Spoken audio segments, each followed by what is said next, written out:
देखिए, objective question है, paper code है कितना 346 FU और बोर्ड है यूपी, क्लास है 12 और 2021 का पेपर है। ठीक है, क्वेश्चन नंबर फर्स्ट का डी पार्ट है।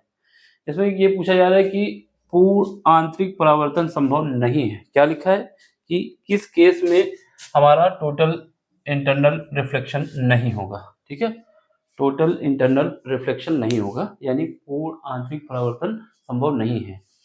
4 कंडीशन दी गई है। पहला, वायु से जल में, जल से वायु में, और कांच से जल में, कांच से वायु में। देखो एक बात याद रखना, क्या बात याद रखना है, जब भी टोटल इंटरनल रिफ्लेक्शन होता है या पूर्ण आंतरिक परावर्तन होता है तो कंडीशन ये इंपॉर्टेंट होती है कि कभी भी ये तभी संभव है जब लाइट जो है वो डेंस मीडियम से है। डेंस का मतलब होता है सघन माध्यम से आएगी। ठीक है, और दूसरा माध्यम कौन होगा, विरल, यानी सघन माध्यम से जब लाइट विरल मीडियम में जाएगी तभी हो सकता है, नहीं तो नहीं हो सकता। क्या इंपॉर्टेंट बात है, डेंस को बोला जाता है सघन, यानी ये माध्यम कौन सा है, सघन है। ठीक है, सघन, सघन है, और यहाँ का माध्यम कौन सा होगा, विरल, विरल। ठीक है, तो ये हमारा कौन सा होता है, डेंस होता है, ये रेयर मीडियम होता है। तो लाइट अगर यहाँ से आ रही, यहाँ से, ठीक है, यहाँ से आ रही तो कभी भी टोटल इंटरनल रिफ्लेक्शन नहीं हो पाएगा। क्या बोल रहा हूँ, तो कभी भी टोटल इंटरनल रिफ्लेक्शन का मतलब होता है पूर्ण आंतरिक परावर्तन संभव नहीं है। ये तभी संभव है जब लाइट कहाँ से आएगी, लाइट हमारे पास यहाँ से आनी चाहिए। ये लाइट यहाँ से आएगी तभी हो सकता है, नहीं तो इसमें हो सकता है, इसमें नहीं हो सकता है। अब ये कैसे पता चलेगा कौन सा माध्यम विरल है, कौन सा डेंस है। ठीक है, तो अपवर्तनांक क्या है, रिफ्लेक्टिव इंडेक्स।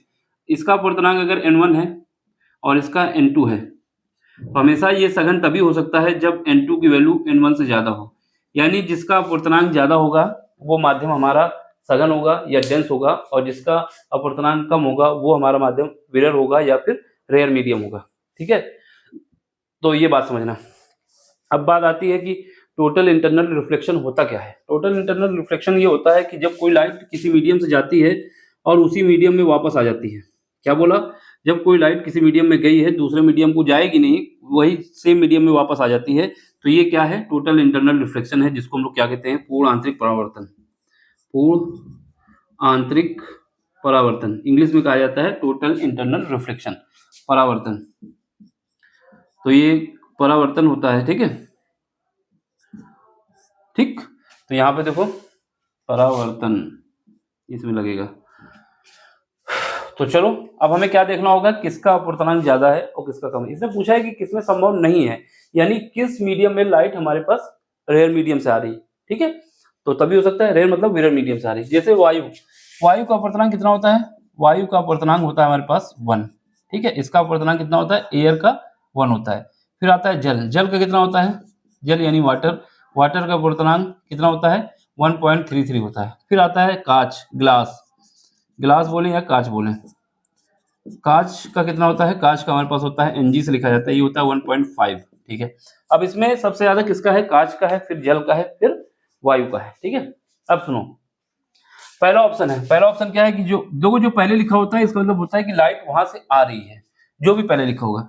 पहला क्या लिखा है, वायु जल, यानी लाइट हमारे पास वायु से आ रही है। जब वायु से आ रही है तो वायु का अपवर्तनांक कितना है, n यानी 1 है, और जल का कितना है, ज्यादा है। यानी यहाँ पर जो पहला केस है, पहले केस में जो लाइट आ रही है ये मीडियम क्या है, वायु है, जो पहले लिखा होता है वहां से आती है लाइट, ये वायु है, ये क्या है, जल है।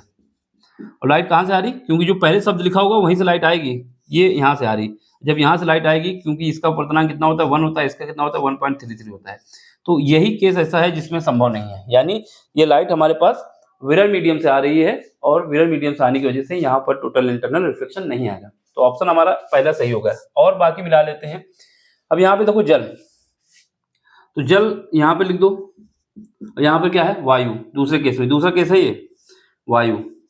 जो हमने बोला जो पहले लिखा होता है वहां से लाइट आती है, तो जल से जब आ रही तो क्या है, जल हमारा ज्यादा है, ये कितना है, 1.33 है, और ये कितना है, ये 1 है, तो इसका मतलब ये ज्यादा है, इसमें हो सकता है, इसमें टोटल इंटरनल रिफ्लेक्शन संभव है। क्यों संभव है, क्योंकि लाइट हमारे पास डेंस मीडियम से आ रही, यानी सघन माध्यम से आ रही, और ये जो है नीचे विरल है, ये सघन है। ठीक, और ये हमारे पास सघन, ये हमारे पास यहाँ पर विरल था, ये नीचे वाला सघन था यहाँ पर। ठीक है, सघन, चलो, तो ये भी इसमें हो सकता है, इसमें नहीं हो सकता। हमें क्या बताना था जिसमें संभव नहीं है, तो ऑप्शन तो हमें मिल चुका है, लेकिन बाकी और चेक कर लेते हैं। अब यहाँ पे आओ, कांच, कांच यहाँ पे है और जल नीचे है। कांच का अपवर्तनांक यहाँ पर Ng लिख देंगे, कितना है 1.5 होता है, और N वाटर, NW का मतलब होता है वाटर का अपवर्तनांक कितना है 1.33 होता है। ठीक है, इसने बोला है कांच, जो पहले होता है वहां से लाइट आती है, यहाँ से लाइट आ रही, ठीक, तो इसका मतलब क्या है, यहाँ पर ये सघन मीडियम है, ये डेंस मीडियम है, ये सघन है, सघन है तो यहाँ से सघन हो गया, यहाँ विरल हो गया, इसका मतलब यहाँ पर टोटल इंटरनल रिफ्लेक्शन संभव है। क्यों संभव है? क्योंकि लाइट सघन मीडियम से रियल मीडियम में आ रही। चौथा देख लो, चौथे में क्या है, कांच और वायु। फिर बात है, कांच कितना 1.5 है, और जो एयर है वो कितना है 1 है। फिर वहीं कांच जो पहले लिखा होता है वहां से लाइट आती है ना, तो ये यहाँ पर भी संभव है। क्यों? क्योंकि ये डेंस मीडियम है, ये विरल मीडियम है। तो इसको समझाने का मतलब ये था कि अगर कहीं फ्यूचर में दूसरा क्वेश्चन आता है तो ये सब कॉन्सेप्ट पता रहेंगे ना, तो हो जाएगा। ठीक है, समझ में आया ना? तो आपको क्या करना है, पहला ऑप्शन क्यों सही है, क्योंकि पहले ही ऑप्शन में केवल लाइट जो है विरल मीडियम से डेंस मीडियम में जा रही है, और इसमें बोला है कि कौन सा केस हमारा पूर्ण आंतरिक परावर्तन के लिए संभव नहीं है। बाकी 3 केस में संभावनाएं हैं, लेकिन इसमें बिल्कुल भी संभावना नहीं है। ठीक, इसका स्क्रीनशॉट ले लो, समझ लो।